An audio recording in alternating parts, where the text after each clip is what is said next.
शुरू अल्लाह के नाम से और करोड़ दरूदो सलाम मोहम्मद अरबी सल्लल्लाहु अलैहि वसल्लम और उनकी आल पर। मैं हूं डॉक्टर रऊफ़ राना और आप देख रहे हैं मेरा यूट्यूब चैनल फार्मासिस्ट ऑनलाइन। इस वीडियो में मैं डिटेल से डिस्कस करूंगा सिल्वराइड टैबलेट के बारे में कि ये किस किस मर्ज़ के लिए इस्तेमाल की जाती है, इसका दुरुस्त तरीका इस्तेमाल किया है, ये किस वक्त लेनी चाहिए और ये किस तरह जिस्म के अंदर जाके अपना मतलूबा काम करती है, इसके मुमकिन साइड इफ़ेक्ट्स क्या क्या हैं और किन लोगों को इसका इस्तेमाल नहीं करना चाहिए और किन अद्वियात के साथ इस दवा का इस्तेमाल नहीं करना चाहिए। सल्वराइड बुनियादी तौर पर एक मैदे की दवा है जो मैदे के निज़ाम ख़राब होने की सूरत में उसके इलाज के लिए इस्तेमाल की जाती है।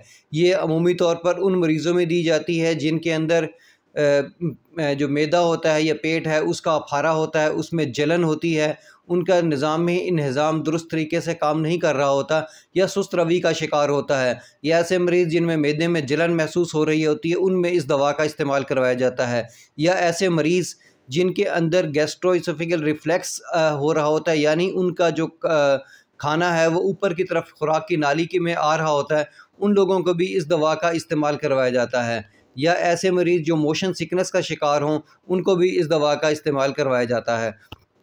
ये है तो बुनियादी तौर पर मैदे की एक दवा, लेकिन ये काम दिमाग पर करती है। ये दिमाग के जो सेल हैं उन पे असरानंदाज होती है और डोपामाइन की जो एब्जॉर्प्शन है उस पे असरानंदाज होती है। इसके नतीजे में डोपामाइन की जो ब्लड के अंदर क्वांटिटी है वो कम हो जाती है। इसके नतीजे में होता क्या है कि जिस्म के अंदर जितने भी ट्यूबुलर स्ट्रक्चर्स हैं वो सारे के सारे उसके साथ मुतासिर होते हैं और उनकी जो मोटेलिटी है वो ज़्यादा हो जाती है, यानी कि उनकी हरकत तेज़ हो जाती है। इस तरीके से जो मैदे का निज़ाम है या निज़ाम वो तेज़ हो जाता है, मैदा जल्दी जो होता है खाली हो जाता है, वो मोटाइल हो जाता है, हरकत ज़्यादा करता है और जल्दी खाने को आंतों की तरफ पुश करता है, जिसके नतीजे में जो मरीज़ जिनको अफारा महसूस हो रहा था, पेट सूज रहा होता है, वो पेट सूज नहीं रहा होता क्योंकि जो मैदे की एम्पिटिंग है, जो मैदे का खाली होना है वो वक्त पर हो जाता है और आंतों की तरफ चला जाता है। इसी तरीके से आंतें भी अपना काम जल्दी से करती हैं, उनकी जो हरकत है वो तेज़ हो जाती है। ऐसे मरीज़ जिनमें खाना मैदे में काफ़ी देर पड़ा रहता है और उनका खाना सांस की या खुराक की नाली के साथ ऊपर की तरफ को आ रहा होता है और उन्हें जलन महसूस हो रही है, इस दवा के इस्तेमाल से उनकी वो कंडीशन भी ठीक हो जाती है। कुछ मरीज़ों को मैदे की जलन में भी इस दवा का इस्तेमाल करवाया जाता है, क्योंकि मैदा जल्दी एम्प्टी हो जाता है, खाली हो जाता है, अपनी खुराक को आंतों की तरफ धकेल देता है, इसलिए जो मैदे की जलन है वो भी काफ़ी हद तक कम हो जाती है। ये पेट के दर्द या मरोड़ में भी इस दवा का इस्तेमाल करवाया जाता है। अब बात करते हैं कि किन लोगों को इसका इस्तेमाल नहीं करना चाहिए।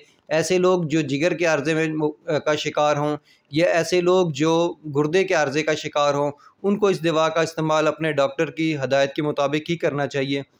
और ऐसे लोग जो मुख्तलिफ़ किस्म की अद्वियात खाते हैं, जैसे कि डिप्रेशन की अद्वियात, या जैसे कि नींद आवर या ख्वाब आवर अद्वियात इस्तेमाल करते हैं, चूँकि इसमें भी ग़ुनूदगी का एक असर होता है और अगर आप कोई ग़ुनूदगी की दवा भी साथ इस्तेमाल कर रहे होते हैं तो उसमें ग़ुनूदगी का जो पहलू है वो ज़्यादा हो सकता है, ज़्यादा देर तक इंसान को ग़ुनूदगी आ सकती है।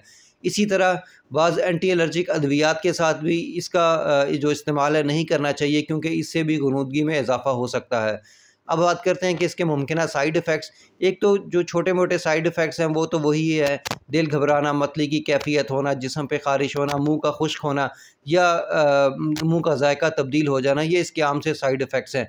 कुछ लोगों को इसके सीवियर किस्म के साइड इफ़ेक्ट्स भी ज़ाहिर होते हैं, लेकिन ये बहुत कम होते हैं, जैसे कि आँखों का एक जगह ना ठहरना, बल्कि जो हड्डियों का या गर्दन का मुड़ जाना, कोई इनवॉलंटरी मूवमेंट होना, जैसे कि हाथ का हिलना शुरू हो जाना, गर्दन का हिलना शुरू हो जाना, ये बहुत ही कम मरीज़ों के अंदर ज़ाहिर होते हैं। हाँ, अगर दवा का इस्तेमाल रोक दिया जाए तो कुछ देर बाद ये जो साइड इफ़ेक्ट्स हैं ये ख़त्म हो सकते हैं।